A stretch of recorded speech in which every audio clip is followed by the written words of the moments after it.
My son pushed my teacup aside and said, "This house is mine now. You don't belong here anymore." The porcelain cracked against the table. I froze, hands trembling over the spill, silence louder than his voice. If you're watching this, subscribe and let me know where you're watching from. My name is Nora Whitfield. I am 76 years old. For 33 years, I sorted mail at the post office. Letters have weight. Silence weighs more. That Sunday morning started like any other. Coffee at 7. Toast with Leonard's homemade jam. The magnolia outside dropping petals on the walkway. Then my son Daniel arrived. He wore his real estate suit. Crisp white shirt. Tie straight as a ruler. He'd been planning this visit. I could tell by the way he avoided my eyes. Daniel is 50 now. Still my baby boy in some corner of my heart. But babies grow up. Some grow hard. He stood in my kitchen and told me this house was a burden. Said his father would have wanted efficiency. Said I needed to move somewhere safe. I watched him speak. His mouth moved like Leonard's used to. But the words were all wrong. My daughter Claire sat at the kitchen table. She teaches troubled children at the public school. Knows how to spot lies before they fully form. Her jaw tightened. She told Daniel not to do this. Not today. But Daniel smiled. The kind of smile that comes after papers are signed. After decisions are made without you. He said it was for the best. The magnolia kept dropping petals. The coffee grew cold. Time moved like honey. 2 days later, Daniel returned. This time he brought my granddaughters. Emma, 23, works as a paralegal. She stayed by the door. Worry creased her young face like paper folded too many times.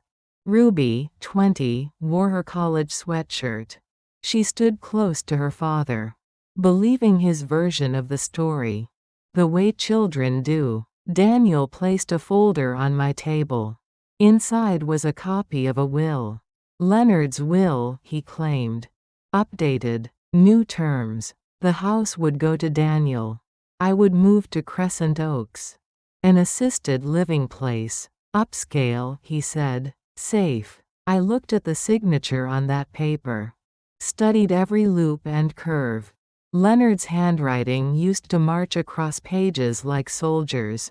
Confident. Steady. This signature limped where his had always strode. Leonard was my husband for 48 years. I knew his hands better than my own. The way his thumb curved when he held a pen. How he dotted his eyes with tiny circles instead of dots. This wasn't his writing. I told Daniel to leave the copy. Said I'd look it over. Emma caught my eye and nodded slightly.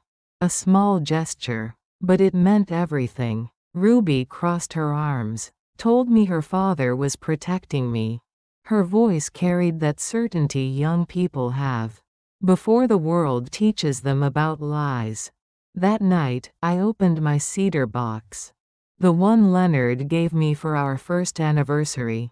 Inside lay our real will. The original. Notarized 11 years ago when Leonard's heart started giving him trouble. Everything to me first. Then equal shares to Daniel and Claire when I passed. Emma named for educational support. Ruby mentioned in a guardianship note that Leonard had written in his careful hand. I traced his signature with my finger. Remembered the day we signed it. How Leonard joked about leaving me everything because I was the only one who could find his reading glasses. I called Arthur Phelps at dawn. Arthur worked at the county clerk's office for 40 years. Retired now, but still sharp as the day I met him. He came over smelling like winter air and old leather. Arthur studied both documents under his magnifying glass. The one he keeps on a string around his neck. He compared curves and loops. Checked dates and witness signatures. After an hour, he looked up, shook his head, said the update was counterfeit. Wrong pen pressure, missing witness license numbers, and the date was impossible. Leonard was in cardiac rehab that week. Arthur knew because he'd visited him there. I made more coffee. We sat in Leonard's old chairs. Talked about what comes next. Claire arrived with fresh muffins and her caseworker's binder. The kind that says we're not afraid of paperwork. Emma texted me later. Said she could help draft legal declarations. Said she'd help however I wanted. Ruby posted a photo on social media. Her and Daniel in his SUV. Caption about big decisions. About doing right by family. But family isn't always blood. Sometimes it's the people who stand beside you when the ground shakes. I looked around my kitchen. Leonard's coffee cup still in the sink. His reading glasses on the counter. The notch he carved in the windowsill to mark flood levels from 1993. This house holds 43 years of marriage. Every creaking board, every faded wallpaper seam, Leonard's fingerprints on the basement light switch. My garden dirt under the kitchen sink. They wanted to erase all of that. Pack it into boxes. Ship me somewhere convenient. But I am not convenient. Never have been. I am the woman who worked through 3 postal strikes. Who raised 2 children and buried a husband. Who knows the difference between Leonard's handwriting and a forgery? I am Nora Whitfield, and this is my house. If you're watching this, subscribe and let me know where you're watching from. I called Monica Reyes the next morning. Claire's lawyer. A woman who understands that paper can be a weapon or a shield. Her office smelled like dry ink and old books. The kind of smell that says serious business happens here. Monica wore reading glasses on a chain. Like Arthur. Like people who know the value of small print. She spread my documents across her desk. The real will. Arthur's analysis. Leonard's medical records from cardiac rehab. Monica's voice was steady, clinical. She explained what we'd do first. Cease and desist letter. Notice of suspected forgery. Then we'd secure what she called my perimeter. Locks. Bank accounts. Deed copies. Everything that proves this house is mine. I thought about that word. Perimeter. Like I was under siege. Maybe I was. Back home, a locksmith arrived at noon. Young man with calloused hands and a toolbox that rattled when he walked. He drilled out my old deadbolt. The sound echoed through the house like gunshots. Sawdust fell like snow, golden specks catching the light from Leonard's favorite window. The one where he used to read his morning paper. Coffee ring stains still mark the sill. The locksmith installed a grade 1 deadbolt. Heavy. Serious. The kind that says try me if you dare. He handed me 2 shiny keys. They felt warm in my palm. That night, I slept better than I had in weeks. The new lock held firm against my fears. But Daniel wasn't finished. He came back Thursday with more papers. More excuses wrapped in concern. He stood on my front porch like a stranger selling something I didn't want. He told me I was being unreasonable. Said lawyers would only complicate things. Make them expensive. Make them ugly. I looked at my son through the new security glass. 50 years since I first held him. Red-faced and screaming in the delivery room. Still screaming now. Just louder. I told him to speak with Monica if he had concerns. Legal concerns require legal answers. He didn't like that. His face darkened the way it used to when he was 12 and caught in a lie. Emma called me that evening. Her voice was small on the phone. Apologetic. She said her father was angry. Said he'd been calling Ruby. calling cousins, building his own army. But Emma wouldn't join. She knew forgery when she saw it. Knew right from wrong. Some lessons stick no matter who teaches them. Ruby was different. Still loyal to her father. Still believing his version of love looks like control. Youth forgives what age cannot. The mediation was scheduled for the following Tuesday. Downtown courthouse. Room 14B. Gray carpet worn thin by other people's disputes. Metal chairs that squeaked when you shifted. The mediator was a man named Caleb Shue. Soft voice. Nervous hands. The kind of person who thinks all problems can be solved with compromise. He didn't understand some problems shouldn't be compromised. Daniel's lawyer wore an expensive suit. Talked about streamlining and transitions. Risk mitigation. Words that make theft sound responsible. Claire spoke first. Her teacher's voice carrying across that small room. She said I was capable. Said the original will was valid. Said we would not be moved by convenience. I felt proud of my daughter then. Proud of her backbone. Her refusal to bend when bending would be easier. Daniel leaned forward in his squeaky chair. Told everyone he was preventing disaster. His voice carried that tone parents use with difficult children. But I am not his child. Never was. Emma sat beside me with a yellow legal pad. Her hands shook slightly. She was learning what it costs to choose truth over family peace. Some prices are worth paying. Ruby stared at the table. Then lifted her chin. Told me her father just wanted me safe. Her words cut deeper than Daniel's anger. Love can wound worse than hate sometimes.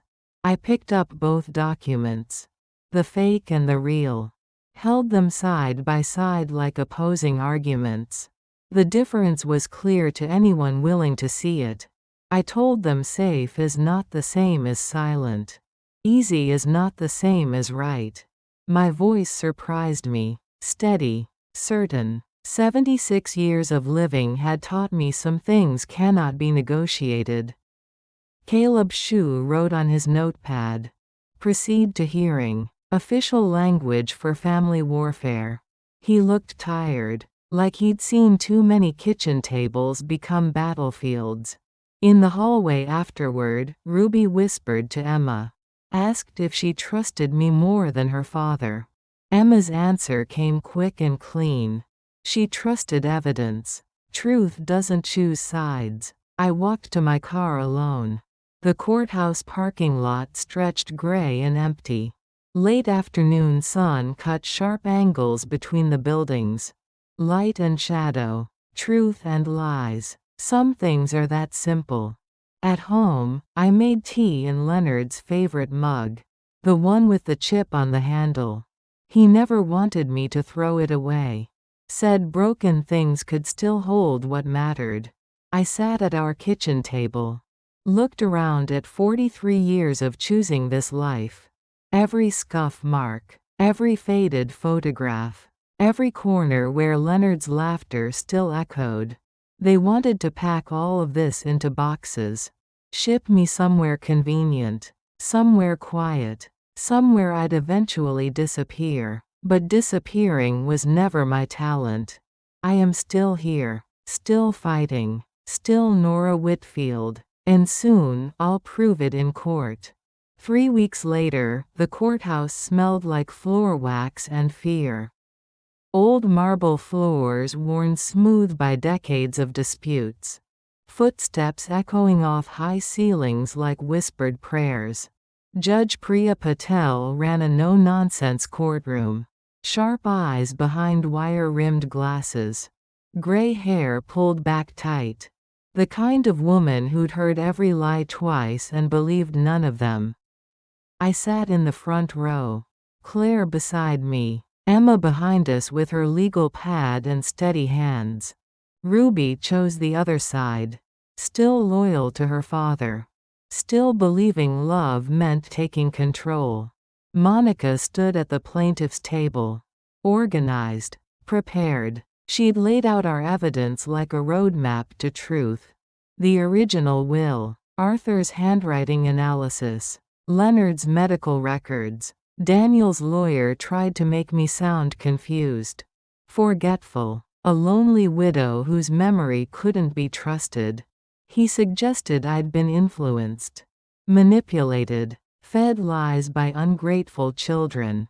I listened without flinching, heard him paint me as a victim of my own declining mind. As if 76 years meant 76 years of growing stupid. Monica's turn came like morning after a long night. She presented our case piece by piece. Each document clean and clear. Each fact sharp as a blade. She showed the court Leonard's real signature.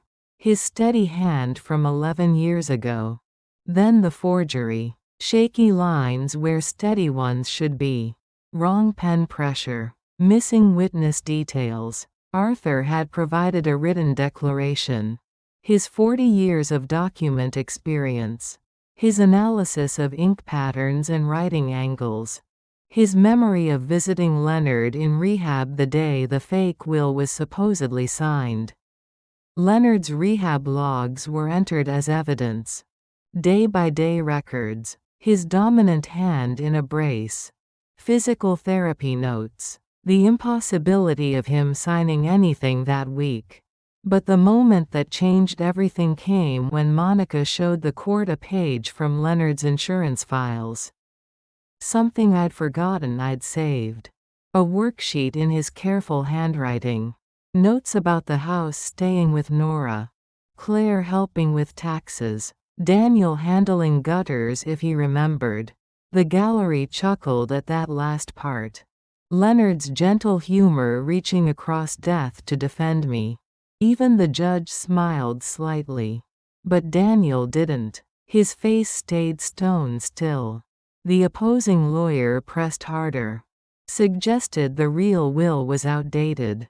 That circumstances change. That practical decisions sometimes required difficult choices.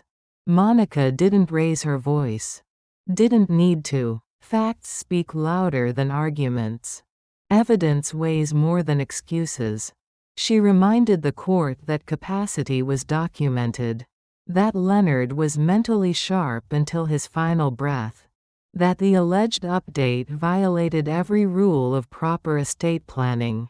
Emma was called to testify about her declaration. She stood straight, answered clearly. Her paralegal training showed in every word.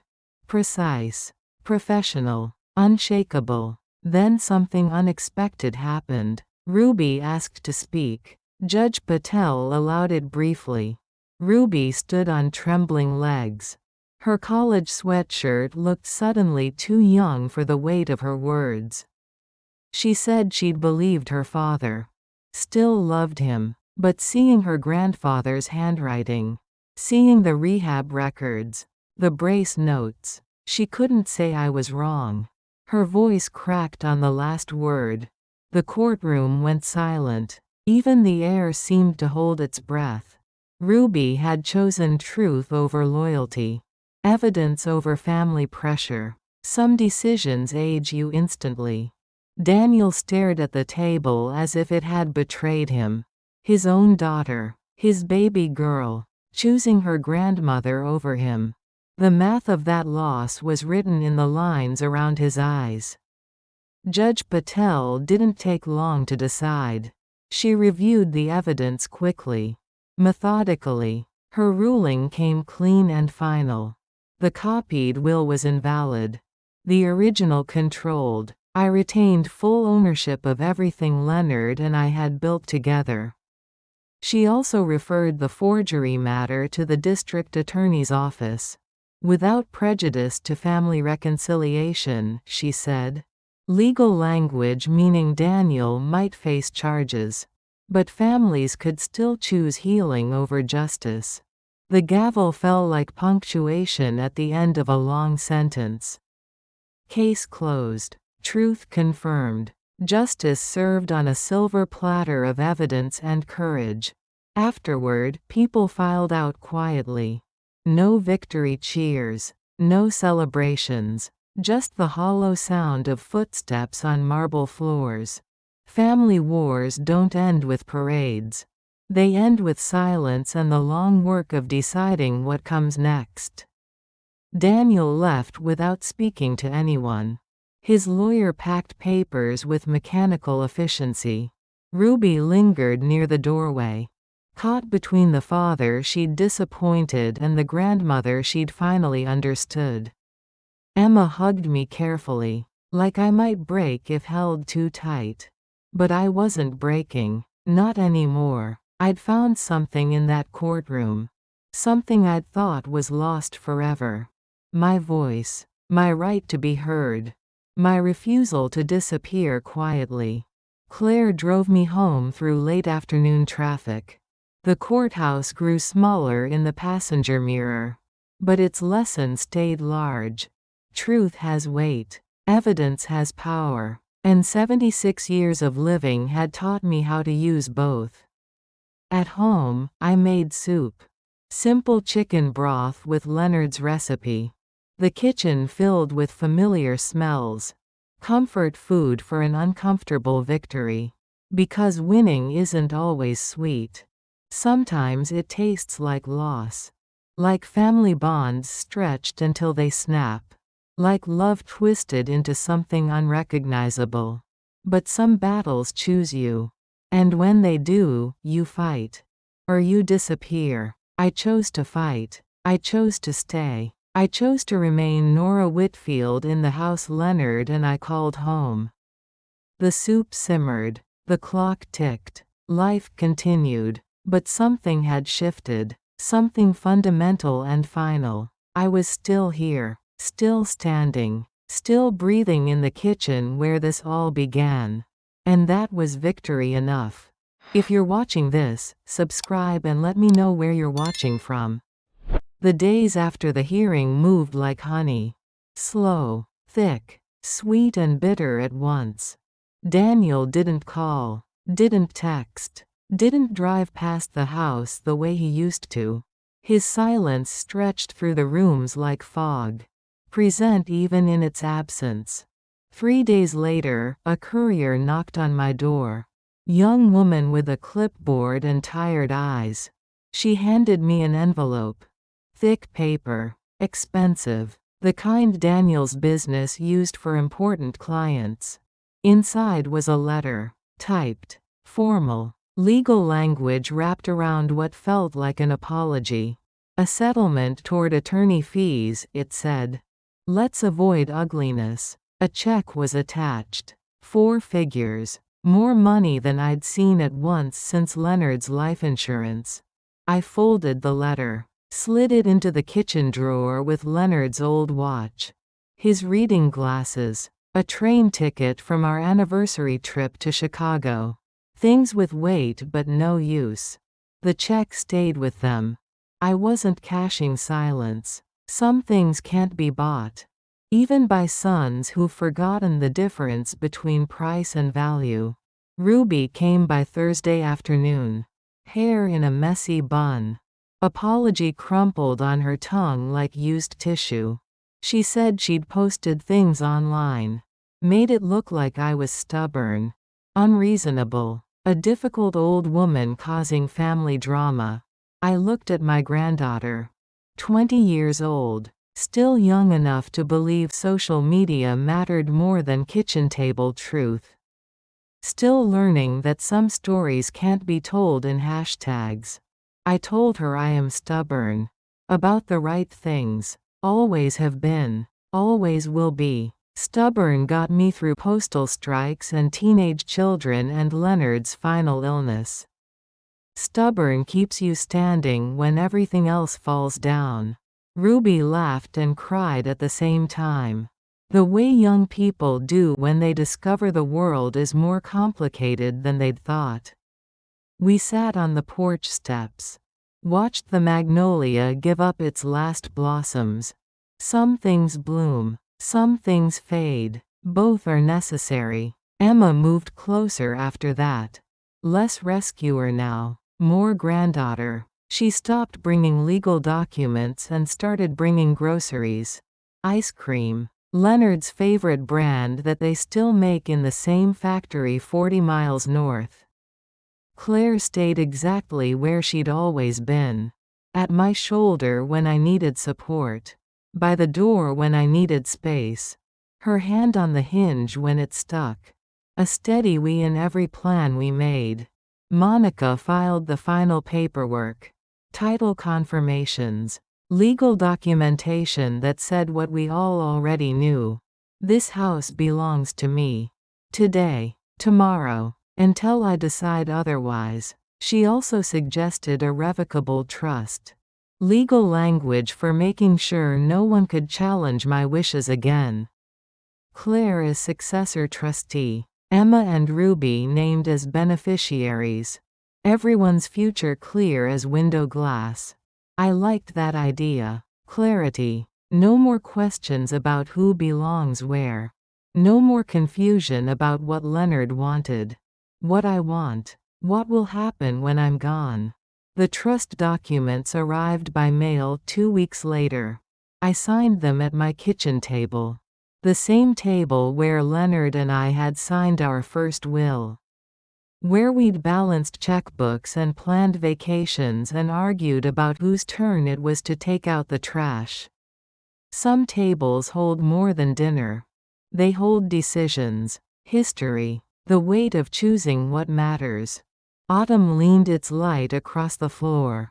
Golden, slanted, the kind of light that makes everything look like a painting.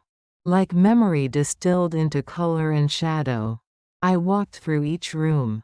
Touched walls Leonard had painted. Floors he'd refinished. The banister he'd sanded twice because once wasn't smooth enough. His hands were everywhere. His care built into every corner. At church, the murmurs had died down. Replaced by nods. Respectful distance. The way people treat survivors of natural disasters. Polite acknowledgement that storms pass but damage lingers. Mrs. Henderson from the grocery squeezed my hand after Sunday service. Told me I hadn't let them sort me like junk mail. Said I'd stamped myself return to sender. Her laugh was sharp and knowing. She'd buried 2 husbands and raised 6 children. She understood about stubborn. On quiet evenings, we gathered in the living room. 4 generations of Whitfield women. Me, Claire, Emma, Ruby, each of us carrying different pieces of the same story. Different versions of what family means. We looked through photo albums. Leonard young in his Navy uniform. Me in my wedding dress with the pearl buttons. Daniel and Claire as babies. Gap-toothed and innocent. Emma and Ruby at various ages. Christmas mornings. Birthday parties. Regular Tuesday dinners that seemed ordinary until they became memories. Daniel wasn't in the recent photos. His choice. His absence. But his daughters were there. His sister. His mother. The parts of family that bend instead of break.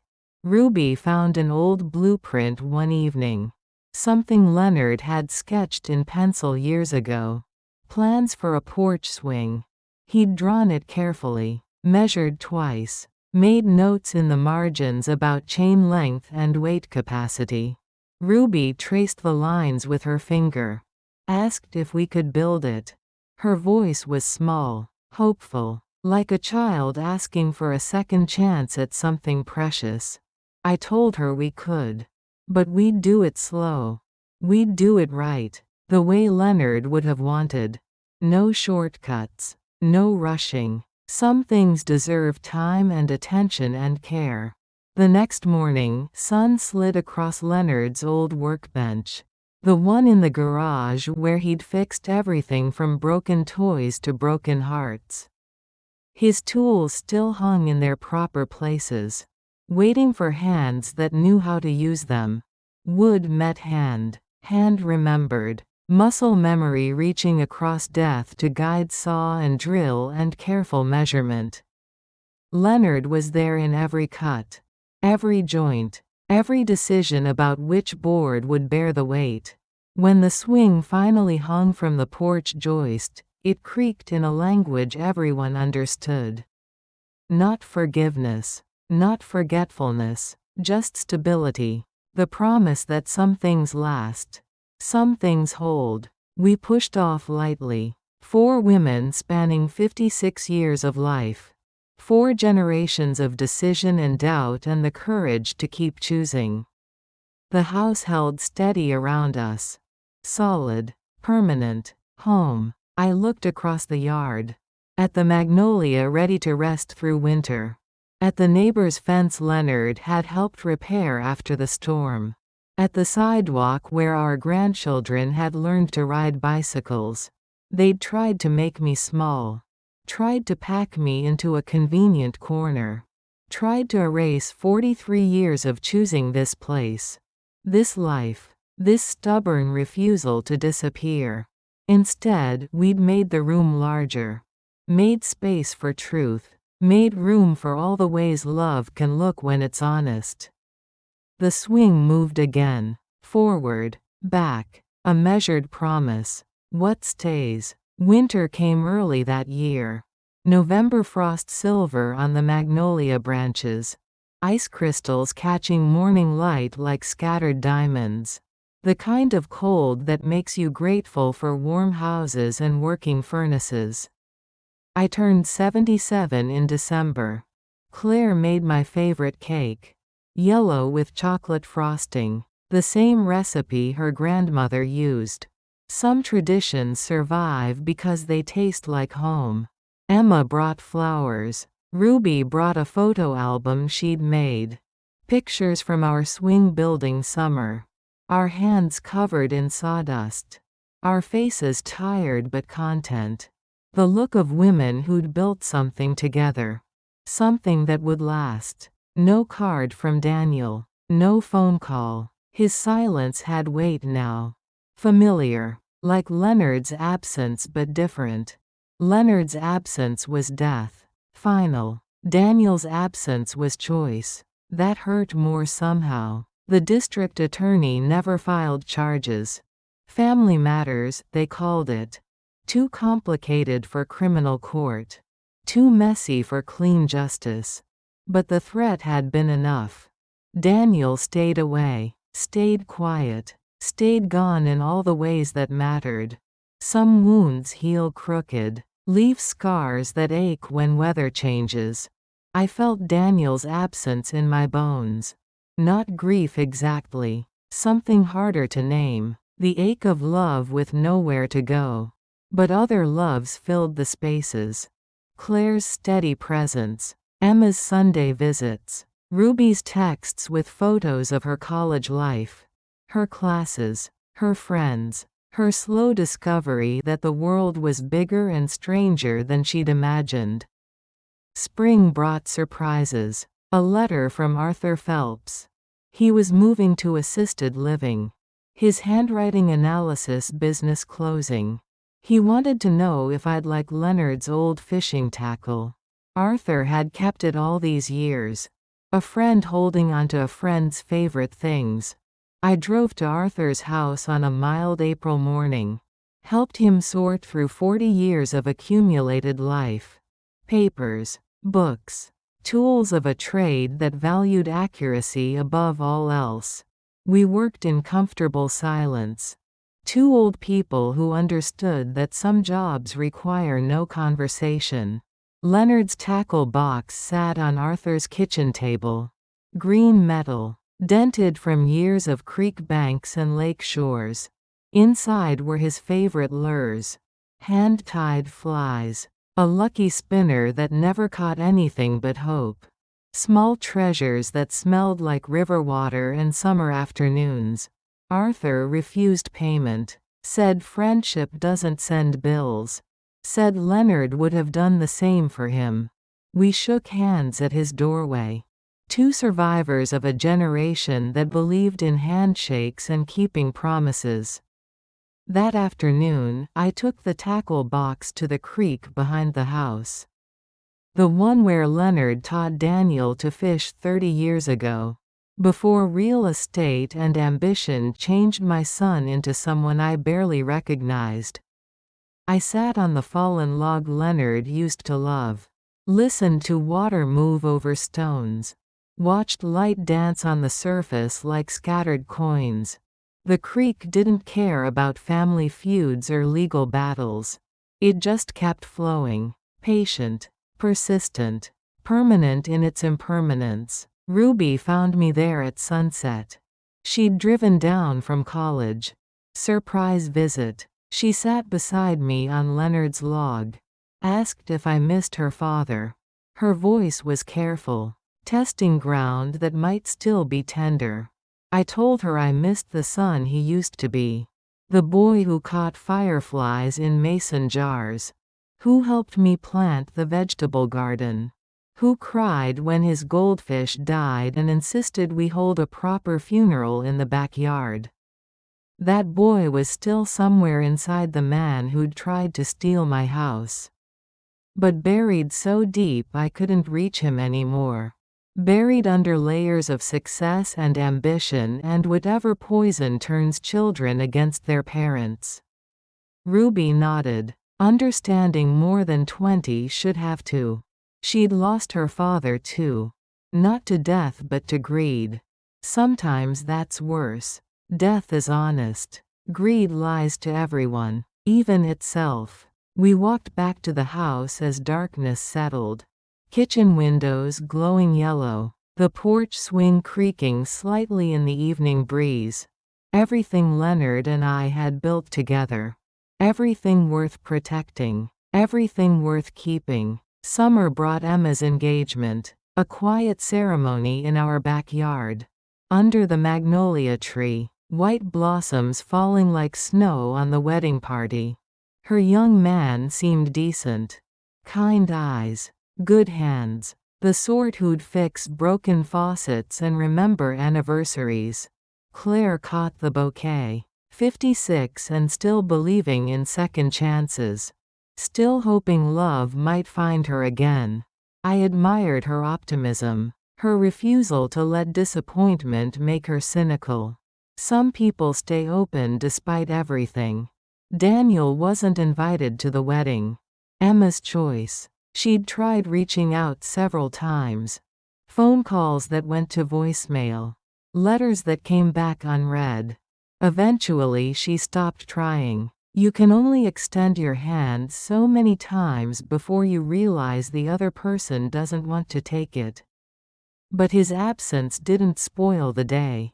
Love multiplies when it's genuine. Divides when it's forced. We had enough love for a dozen weddings. Enough joy to fill the spaces where Daniel should have been. Fall arrived with its usual drama. Red leaves. Golden afternoons. The smell of wood smoke from neighbors' chimneys. I was 78 now. Still living in the house Daniel had tried to steal. Still tending Leonard's roses. Still proving every day that old doesn't mean powerless. The anniversary of the court hearing passed quietly. 2 years since Judge Patel ruled in my favor. 2 years since Ruby chose truth over family loyalty.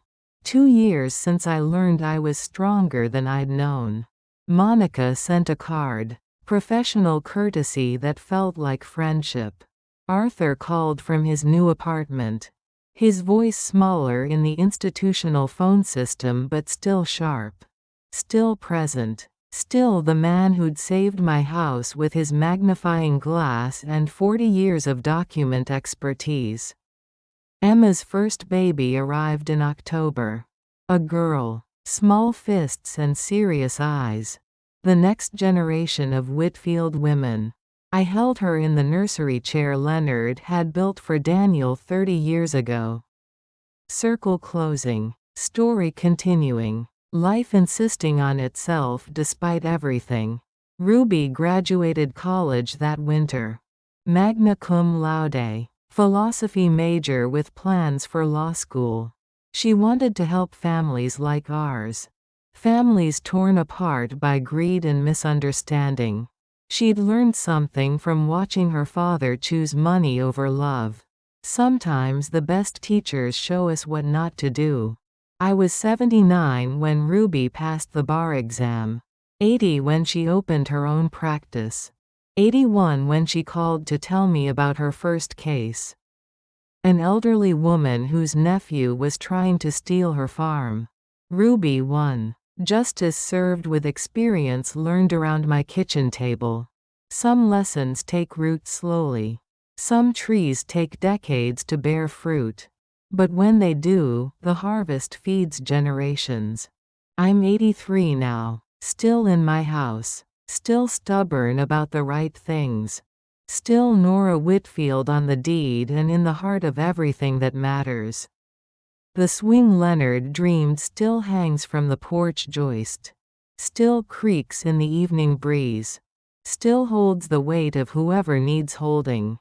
Grandchildren now. Great-grandchildren. The future Leonard never got to see but somehow helped build. What stays? Love stays. Truth stays. The houses we build with our hands and hearts. The families we choose when blood fails us. The stories we tell to make sense of it all.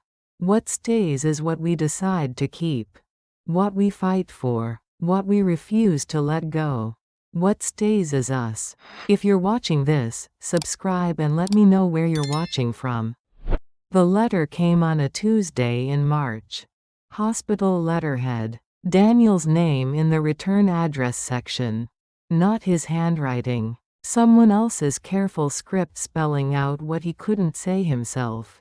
Pancreatic cancer. Stage 4. 6 months if he was lucky. 3 if he wasn't. The words sat heavy on my kitchen table. Black ink on white paper. Final as a closing door. Claire found me there an hour later. Still staring at the letter. Still trying to make sense of love and time and all the ways we waste both. She read over my shoulder. Made a small sound. The kind mothers make when their children are hurting. Even adult children. Even children who've hurt us back. She asked if I wanted to go see him. Her voice was careful. Neutral. She'd follow my lead either way. Stand beside me or stand back. Whatever I needed. I folded the letter. Put it in the drawer with Leonard's watch. Daniel's settlement check. All the things with weight but no clear purpose. Then I called Ruby. Ruby drove down that afternoon. Law school had made her sharper. More direct. But her eyes were still soft when it mattered. Still my granddaughter beneath the professional polish. She'd known about her father's illness for weeks. He'd made her promise not to tell me. Still protecting his pride. Still believing he could control the story. Even dying men have trouble letting go of control. We sat on the porch swing Leonard had designed. The one we'd built together after the trial. Wood worn smooth now from years of family gatherings. Grandchildren learning to pump their legs. Great-grandchildren taking their first supervised rides. Ruby said her father was scared. More scared than angry now. Fear has a way of stripping people down to their core.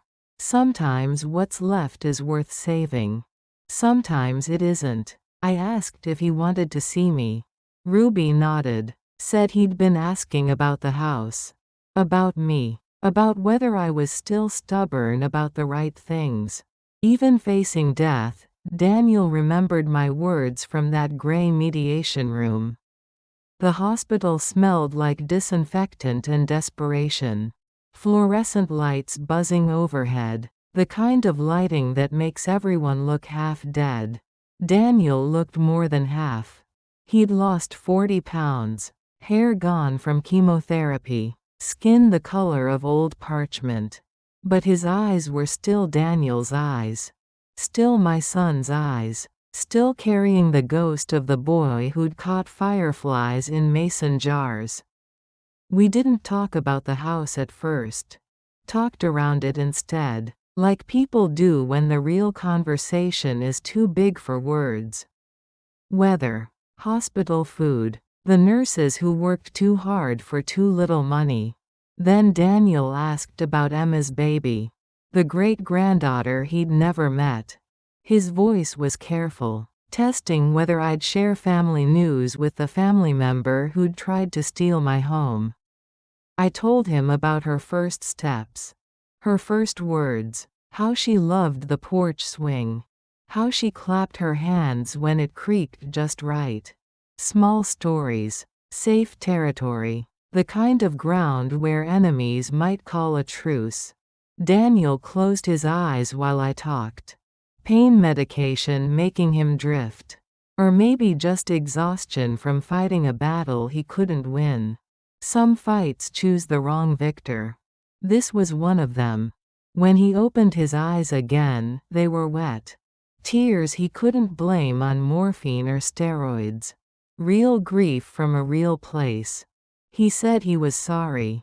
Not for being sick, for everything else. The apology came in pieces. Broken sentences interrupted by coughing fits. He'd been scared after Dad died. Scared of being responsible for everyone. Scared of not being enough. So he'd tried to take control. Make decisions. Fix problems that weren't really problems. Fear makes people stupid sometimes. Makes them grab for things they should let go. Makes them fight battles they don't need to win. Daniel had grabbed for my house because he couldn't grab for certainty. Couldn't control time or death or the way families fall apart when the center disappears. I listened without interrupting. Some apologies need space to breathe. Need time to find their shape. Need silence to land properly. When he finished, I told him about Leonard's tackle box. Arthur's friendship. The creek where we used to fish when Daniel was small. How some things survive because they're worth keeping. How other things disappear because we don't fight hard enough to save them. I told him I'd kept his settlement check. Never cashed it. Never threw it away either. Just held onto it like I held onto the memory of who he used to be. Before fear made him choose money over love. Before sickness made him choose honesty over pride. Daniel asked if I'd forgiven him. His voice was small, childlike. The way it used to sound when he'd broken something valuable and couldn't figure out how to fix it. I told him forgiveness was complicated. Like most important things, some hurts heal clean. Others leave scars that ache when pressure drops. But holding grudges takes energy I didn't want to spend. Energy better used for building swings and baking cakes and teaching great-granddaughters about stubborn. He laughed at that. A real laugh despite the tubes and machines. Said Ruby had inherited my stubborn streak. Said she'd probably make a better lawyer than he'd ever been a developer. Some compliments carry extra weight when they come from deathbeds. I stayed until visiting hours ended. Held his hand while he slept. His fingers felt like Leonard's had toward the end. Thin. Fragile, but still warm, still connected to the heart that had loved me first. Before complications, before fear, before the long detour through pride and greed and all the ways grown children disappoint their parents. Daniel died 3 weeks later. Faster than the doctors predicted. Maybe he'd been holding on just long enough to say sorry. Some people do that. Wait for permission to go. Wait for peace to replace fighting. The funeral was small. Family mostly. A few business associates who remembered him before sickness changed him. Ruby spoke about the father she'd known as a child. Before ambition made him hard. Before fear made him cruel. Claire cried quietly. The way sisters do when brothers die too young. Even brothers who've caused pain. Even brothers who've forgotten how to love without conditions. Blood forgives what friendship can't sometimes. I didn't speak at the service. Couldn't find words that were both true and kind. So I sat in the front pew. Held Ruby's hand while she grieved the father he should have been. While Emma mourned the grandfather her daughter would never know. Afterward, we gathered at my house. The one Daniel had tried to steal. The one that had caused all the trouble. Kitchen full of casseroles and quiet conversation. Life continuing despite death. Despite disappointment. Despite all the ways families break and sometimes heal. Ruby found me on the porch as the sun was setting. Asked if I regretted anything. Fighting him in court. Refusing his settlement. Making him face the consequences of his choices. I told her regret was a luxury I couldn't afford. At 84, I'd learned to save my energy for forward motion. For building instead of destroying. For keeping what deserved keeping and letting go of what didn't. Daniel was gone now. The fight was over. The house was still mine. The family was still wounded but still breathing. Still gathering around my kitchen table. Still pushing off gently in Leonard's porch swing. Some victories cost more than they're worth. Some battles leave everyone bloody. But some fights choose you whether you want them or not. And when they do, you fight. Or you disappear. I chose to fight. Chose to stay. Chose to remain Nora Whitfield until the very end. The porch swing creaked in the evening breeze. 4 generations of family ghosts rocking gently. Some present. Some past. All part of the story that started with a cracked teacup and ended with forgiveness earned too late to matter. But maybe mattering isn't the point. Maybe the point is trying. Maybe the point is staying. Maybe the point is refusing to disappear even when disappearing would be easier. What stays after we're gone? The houses we fight to keep. The swings we build together. The stubborn refusal to let fear make our choices. What stays is love. Complicated. Imperfect. But real. What stays is the story. And someone willing to tell it. Time moves differently when you're 87. Days stretch like taffy. Weeks disappear like morning mist. Memory becomes a country with its own weather patterns. Some days clear. Some days fog so thick you can't see your own hands. But some memories stay sharp as broken glass. The sound of Daniel's voice that first Sunday. The crack of my teacup against the table. The weight of Leonard's real will in my hands. These moments live in my bones now. Permanent as scars. Precious as photographs. Claire is 65 now. Retired from teaching troubled children. She comes by every morning. Brings coffee and newspapers and the kind of quiet company that doesn't need conversation. Sometimes we sit on the porch swing without speaking. Watch seasons change like pages in a book written by weather. Emma has 3 children, all girls. The youngest looks like Daniel did at 4. Same stubborn chin. Same eyes that ask too many questions. I tell her stories about her grandfather when he was small. Before fear changed him. Before sickness took him. The good stories deserve preserving. Ruby practices elder law now. Has a waiting room full of clients who look like me. People whose children see dollar signs instead of parents. Whose families treat houses like bank accounts. She wins most of her cases. Experience is a brutal teacher but an excellent guide. My house still stands. Needs painting. New roof next spring. The magnolia drops more branches each winter. But the bones are solid. Leonard built things to last. Built them to outlive the people who loved them. Some gifts keep giving long after the giver is gone. The porch swing still creaks. Different rhythm now. Slower. Like everything else about me. But it holds my weight. Holds my great-granddaughters when they visit. Holds the memory of all the hands that built it. All the hearts that needed holding. I keep Leonard's tackle box on the kitchen table now. Open it sometimes when the house gets too quiet. Touch his lucky lures. Smell the ghost of creek water and summer afternoons. Remember when time seemed endless. When we thought we had forever to figure things out. Forever is shorter than people think. But longer than fear allows.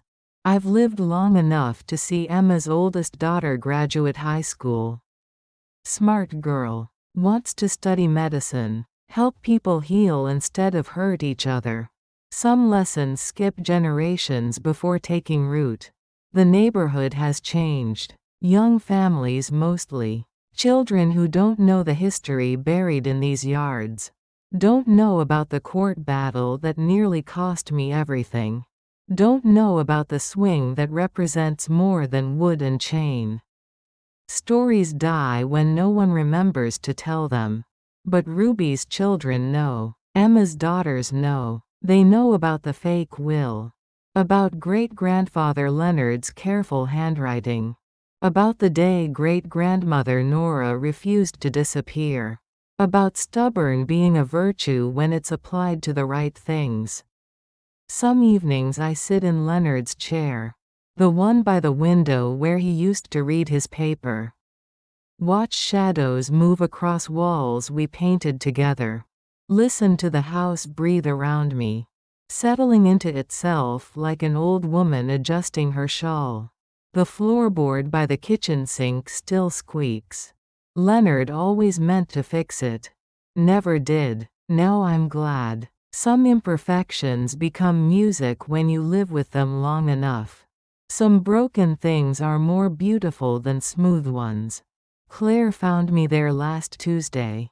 Asleep in Leonard's chair. Newspaper fallen to the floor. Reading glasses hanging from the chain around my neck. She said I looked peaceful. Content. Like someone who'd finished a difficult job well. Maybe I have. The house is safe. The family healed as much as healing allows. The swing still hangs straight. The truth still matters more than convenience. These seem like sufficient accomplishments for one stubborn old woman. Arthur died last spring, peacefully in his sleep at the assisted living place. The funeral was small. A few former colleagues. Some family members who'd driven in from distant states. Ruby and I sat in the back. Quiet witnesses to the end of an era. The last of the men who believed in handshakes and careful documentation. His nephew cleaned out Arthur's apartment afterward. Found boxes of old documents. Cases Arthur had worked on over 40 years of public service. Including mine. The handwriting analysis that saved my house.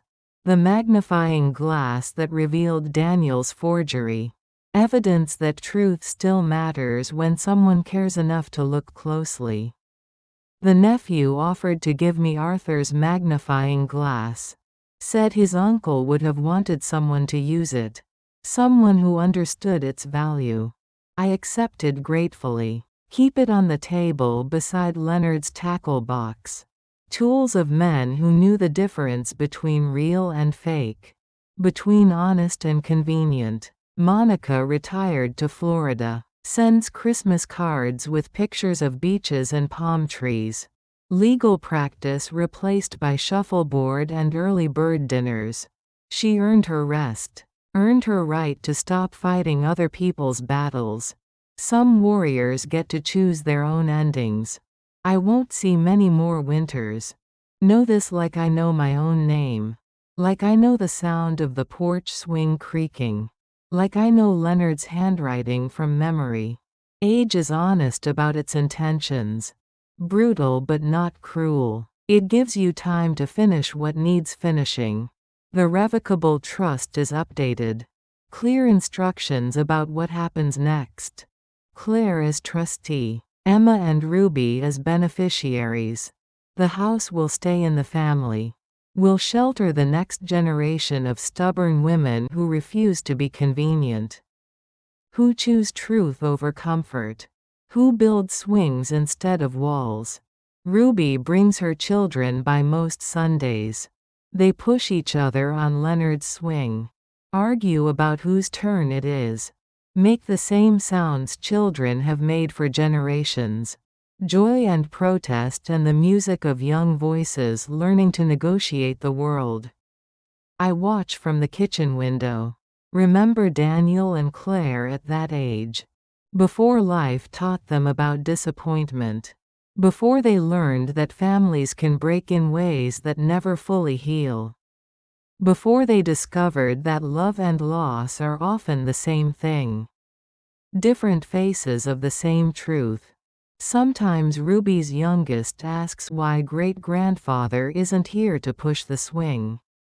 Ruby explains about death. About how some people stay in our hearts after their bodies stop working. About how love continues even when the lover is gone. She's getting good at these conversations. Practice makes you better at hard truths. The child listens seriously, nods like she understands something important, then asks if great-grandfather built the swing for her. Ruby says yes. He built it for all of us. For everyone who would ever need holding. For everyone who would ever need a place to sit and think and feel the world rock gently beneath them. This is what I want them to remember. Not the court battle. Not the forgery. Not the years Daniel stayed away. Not the deathbed reconciliation that came too late to matter. Remember the swing. Remember that some men build things to last. Remember that some women fight to keep them. Remember that stubborn is a gift when it's used to protect what matters. Remember that houses are more than wood and walls. They're the places where families learn to love each other. Where children grow safe enough to become themselves. Where old women sit by windows and watch time pass like seasons. Inevitable. Beautiful. Brief. Remember the story. All of it. The cracked teacup and the forged will and the porch swing that holds us all. The way truth wins when someone cares enough to fight for it. The way love survives even when it wears the disguise of stubborn. Remember that some things are worth keeping. Some battles worth fighting. Some truths worth telling until someone younger picks up the thread and continues weaving. What stays is what we choose to preserve. What we refuse to let disappear. What we build with our hands and defend with our hearts. What stays is love. Complicated and costly and worth every fight it demands. What stays is the story. And someone willing to tell it. Someone stubborn enough to make sure it survives. Someone like me. Someone like Ruby. Someone like you. If you're watching this, subscribe and let me know where you're watching from. The call came at 3 in the morning. Claire's voice. Steady but strange. Hospital words. Ambulance. Heart. I'd been dreaming about Leonard. We were fishing at the creek. Young again. Time moving like honey in August heat. His laugh echoing off the water. Real as breath. Real as memory allows when sleep erases the years between then and now. But then the phone rang. Reality sharp as broken glass. Claire saying my name. Asking if I was all right. If I could hear her. If I understood what was happening. My heart. Tired after 89 years of beating. Finally ready to rest. Like Leonard's watch that stopped the day he died. Some things just know when their work is finished. The hospital room was white. Clean. Efficient. Machines beeping like electronic crickets. Numbers on screens that meant something to nurses but nothing to me. I was tired of numbers. Tired of measuring what couldn't be measured. Time. Love. The weight of a life well lived. Claire held my hand. Emma sat by the window. Ruby paced like her father used to when he was worried. Some gestures survive generations. Some anxieties get passed down like eye color or stubborn streaks. The doctor was young, earnest, explained things in careful words. Damage to the left ventricle. Options limited at my age. Comfort care versus aggressive treatment. The choice dressed up as medicine but really about how we want our stories to end. I thought about Leonard's last days. Machines keeping him alive past his body's willingness.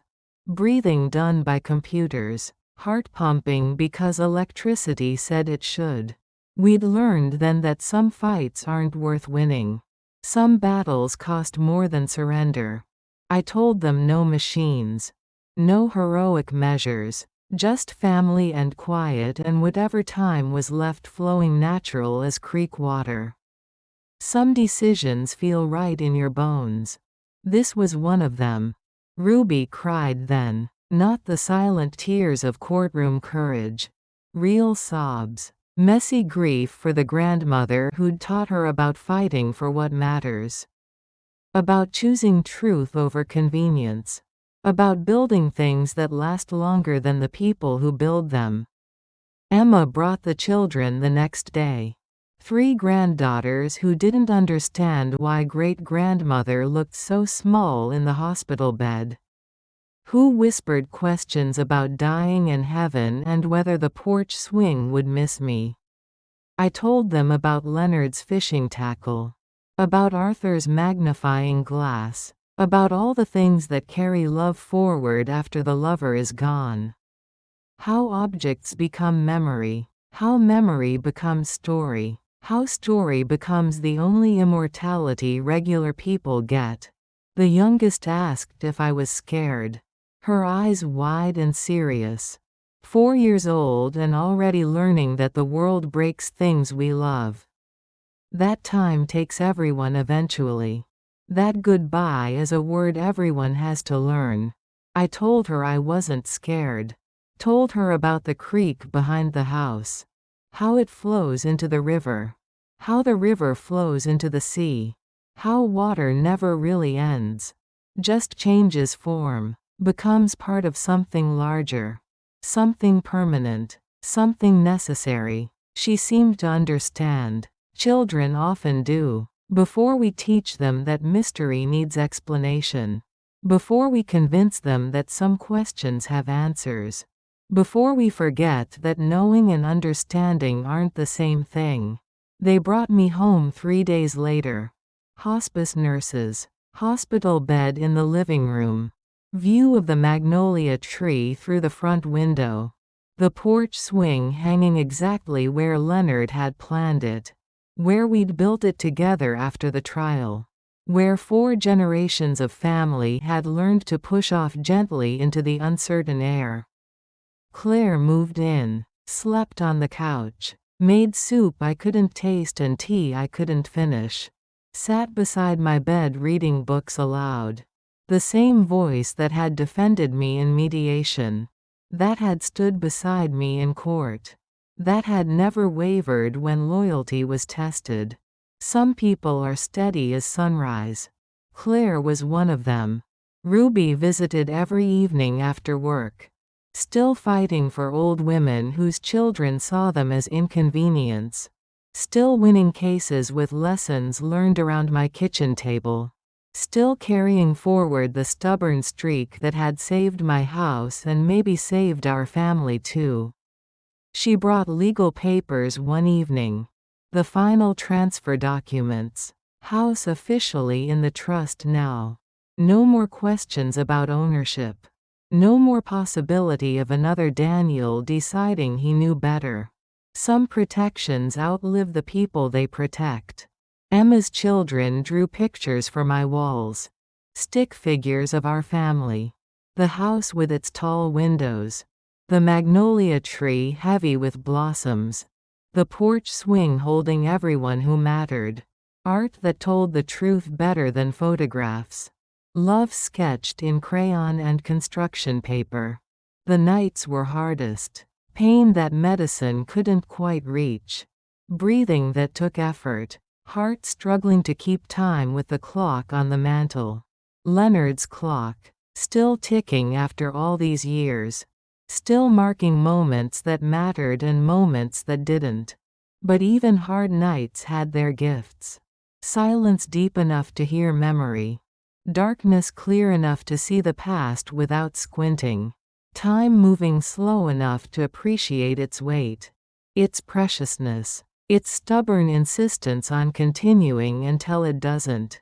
I thought about the first night in this house. Leonard carrying me over the threshold like we were still young enough for romance.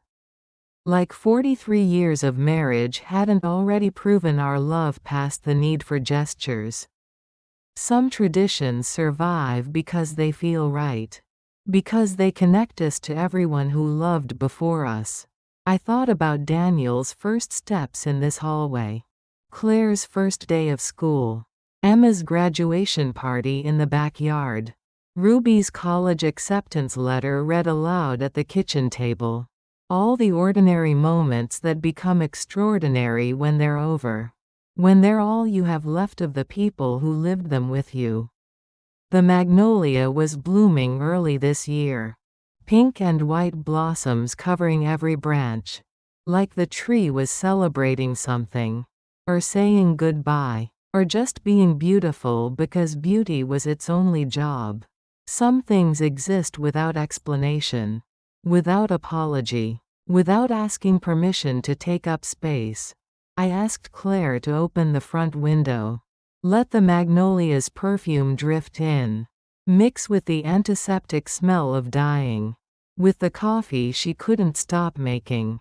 With the lingering ghost of Leonard's aftershave still caught in the curtains after all these years. Smells have memory. Better than photographs. Stronger than stories. Leonard's smell was still here. Still part of the house's breath. Still promising that some love survives death. That some presence continues past breathing. That some goodbyes aren't final. Ruby read to me sometimes. Not books. Legal briefs from her current cases. Old women fighting sons and daughters who thought love meant control. Who thought taking care meant taking over. Who forgot that respect and care aren't the same thing. Some battles repeat themselves across generations. Some lessons need relearning by every family. But Ruby was winning these cases now. Using arguments we'd discovered together. Using precedents set by Judge Patel's ruling in my favor. Using the conviction that some fights choose you whether you want them or not. And when they do, you fight. Or you disappear. She was helping other families avoid our mistakes. Helping other grandmothers keep their dignity. Helping other children understand that love and control aren't synonyms. That caring sometimes means stepping back. That respect includes the right to make your own decisions about your own life. Some victories multiply. Some stubborn streaks become family businesses. Some stories save people beyond the people who first lived them. The pain was getting worse. Medicine less helpful. But the view was still beautiful. The magnolia still blooming. The swing still swaying in the evening breeze. Leonard's presence still warming the corners where shadows gather. Still promising that what matters doesn't end with breathing. Doesn't stop with heartbeats. Doesn't disappear when the body gives up its work. What stays is love. What stays is story. What stays is the stubborn refusal to let important things disappear without a fight. What stays is the swing. And the hands that built it. And the hearts that needed holding. What stays is us. All of us. Forever.